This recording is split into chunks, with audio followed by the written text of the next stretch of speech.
কহুৱা বন মোৰ শান্ত মন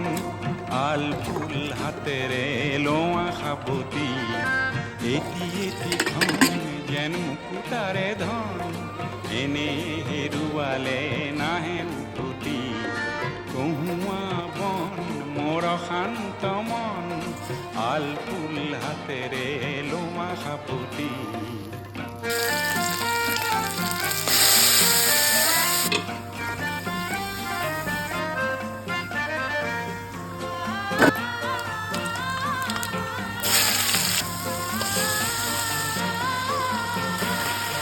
নীলা আকাশৰ একোটি তৰা হঠাতে খহি সাবতে ধৰা হিটমিট এন্ধাৰৰ নিমাত ৰাতি নীলা